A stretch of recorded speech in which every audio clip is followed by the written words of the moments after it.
evening, YouTube. My name is Amos Bro. This is episode number 14 of the Crunchyroll review series, and tonight we're looking at the franchise Free. Specifically, it's Iwatobi Swim Club season. Just for the record, there are 2 seasons. Iwatobi Swim Club is the one we're covering tonight. In 2 weeks, we will cover Eternal Summer. When I do that, it will be a series review as it stands right now. So we will be looking at the series as a whole between Iwatobi Swim Club and Eternal Summer. So, what is Iwatobi Swim Club? Well, it is the story of basically 5 young men. Okay? 4 were originally in the Iwatobi Swim Club. 1 got sort of, I don't want to say cornered, but was pestered into joining the club despite one little hitch, which we'll get into later. Now, the members of the swim club from the past were Rin Matsuoka, Nagisa Hazuki, Makoto Takanaba, and Haruka Nanes. They all were part of the swim club together back around elementary school. And they were all very, very good friends. However, one day, Rin left. He went to go to Australia, which we'll be talking about when we do the series review in Season 2 specifically. And they were left basically without a swim club anymore, which kind of sucked. So, what we come to find out is they wanted to form a new club in high school, and Nagisa comes up with a brilliant idea. If I'm mispronouncing that name wrong, I apologize, but it's just my phonetics going. He comes with the idea, let's form a new one. Now, they only had 3 people. They had Makoto, you have him, and you have Haruka, who's basically obsessed with water. He takes baths wearing his swimsuit, for God's sakes. He loves to swim. He's like me when I was a kid. I love swimming, which was actually part of my fascination with this show, believe it or not. But anyway, they decided they want to form a swim club. Well, okay, great. If you want to do relays, you need a 4th person. We'll get to that in a minute. So the first couple of episodes, the first 2, were basically, you could say maybe the first 1.5, were basically getting the charter started so that they could form the club. And one of their members becomes a young lady named Go. She's otherwise known as actually Ko, but anywho.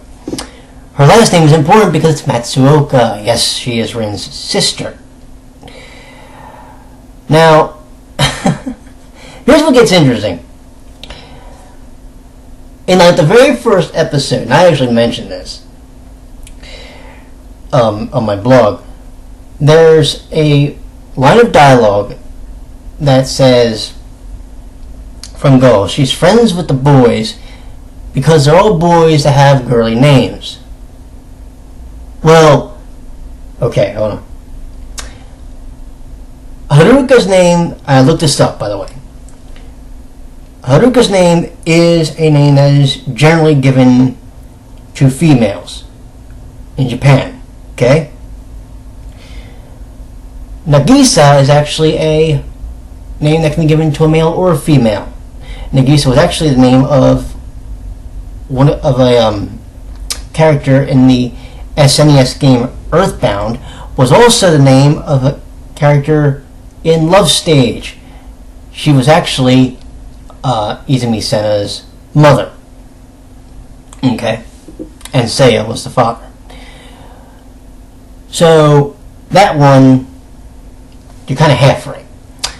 Then you look at the name Makoto, and when I looked that up, that was actually a name, and it says a unisex name, by the way, on the definition, the Wikipedia definition I have.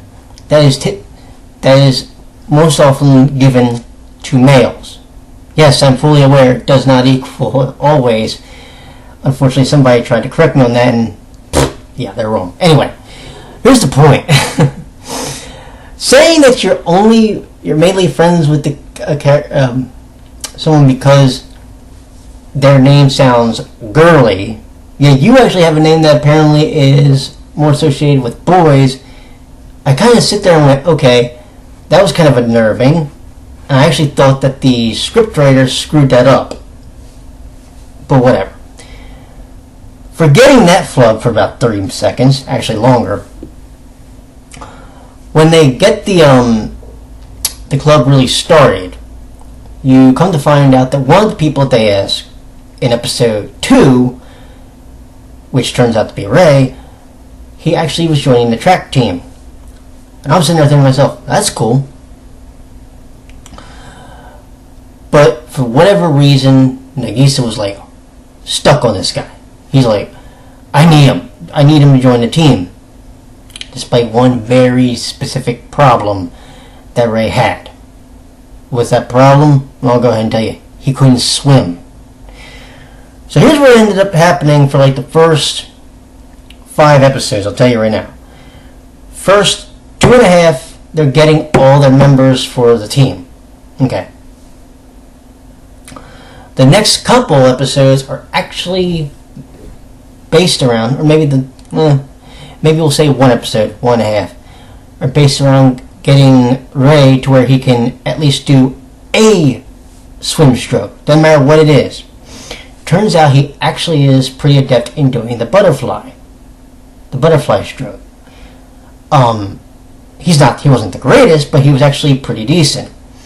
Incidentally, that stroke is also one of the best strokes, I didn't say breast, I said best strokes, for Ren Matsuoka.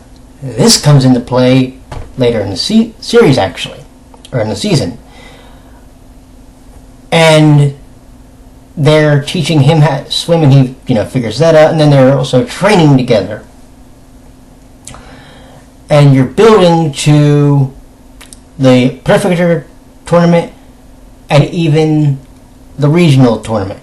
The end goal is basically episode 12, the regionals. Okay? What you also come to find out is, though, there was a lot of changes between when they were all kids going to the same elementary school to the present day when Rin comes back from Australia, because at one point he lost the complete urge to really want to swim. And he eventually does join the swim team for Samzuka, and that's where everything really comes in. Because you see, they essentially become the rival for Iwatobi, but it also causes a very interesting plot twist in the very last episode. And no, I'm not going to tell you what it is, but it was a very interesting one, to say the least. You also come to find out that I think one of the characters was specifically put in there to kind of troll any male viewers. Go. The reason why I say this is she's the manager. She becomes the manager for the swim team. No issue. The problem is she focuses a lot, and a lot of the dialogue, for a good portion, is her like oogling the men when they're like shirtless. And I'm sitting there going, so is this supposed to be like their fucked up answer to men, because supposedly all men look for in a female character is big boobs? Like, I'm sorry, but that's not all of us. Seriously. That's like this much of the male fandom nowadays. You give us a good story and good characters and good character development. We can give a shit if the woman's got triple. Well, no, that might actually, but there's the extent. But I mean, it's like we just want good, strong characters that we can get around.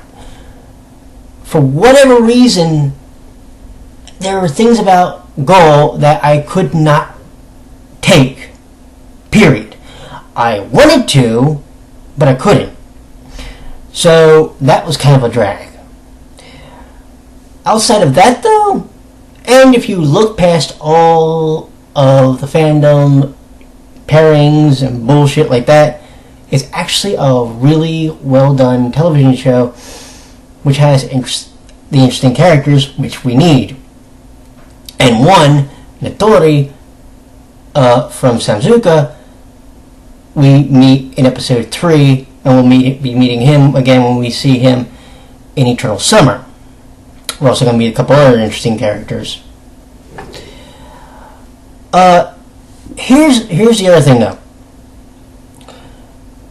They built up to this moment, and the moment being the regional tournament when they were in the relay. The plot twist they pulled was a good one because it sort of brought, the story of Rin and the original swim club full circle, which was great. But there's also that part of me that goes, okay, you were building to this thing with Ray, in my opinion, and then you kind of jerked the rug out from under us. I can forgive it because of how shocking it actually was, and how I did like it. I'm not saying I didn't, but it was just one of those that made me go, they did that? Cool. But yeah, the animation was really good. And here's an interesting fact for you about this series. Real quick, it was actually a project that was supposedly dead for like 2 years. Okay, it eventually got picked up, and it became, for 2013, one of the biggest animes of that year. Because, okay, I can name 3 animes that came out in 2013 that, if you want to talk about most talked about series is on Tumblr. Attack on Titan, which came out I think in May. You had this one, and you had Brothers Conflict. Those were your 3 series, really. And if you want to say Carnival, okay, you got 4. So we had some really stellar animes that came out that year. And 2015 is looking, like I said, hella good right now. Now, let's talk about the story, plot progression, and character development. All of them were done actually really well, especially when we get towards the end of the series, well, the end of the season rather, and you deal with the idea of really believing that information was being withheld from him about the fallout between the original swim club members and Rin. So when they tell him that, he marched his ass to Samzuka to confront Rin himself. That took balls, because Rin's not exactly the easiest person to talk to. No, he's not. Trust me. He will fly off the handle at a moment's notice. But you see, he had a lot of personal demons that he had to fight also. And they revolved around his family. So you had that to deal with also. And one of the other characters is going to be dealing with his own issues next season, actually. So with all these, you had a whole bunch of different layers and a whole bunch of different plots, because you had to recruit swim club. You had to teach one person literally in 1 week's time how to swim, and then you had the build from the prefecture tournament, I think I pronounced that right, to the regionals, and then the plot twist in the final episode of the season. Everything they did was brilliant. Loved it. Had no issue with it. My only issue was the way I think Go was handled. That's just me, though. And you really see why I say that when we do season 2, because I found out something about Miss Matsuoka that is going to surprise you when we do it. But as a whole, do I like the series, or do I tell you, you can do without it? This season gets a thumbs up. Go ahead and check it out, because it actually does really well in setting up the swim club in the next season.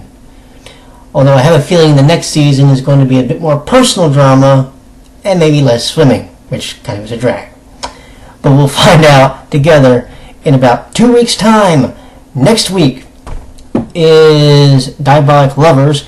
The week after we do Eternal Summer, it will be either Amnesia, or for my Tumblr blog, I'm going to be doing a specific review for them, a rewatch of K. Maybe. So, I will see you all next Tuesday night when we go to night school with the Sakamaki brothers and Diabolic Lovers. Y'all have a good one. Take care.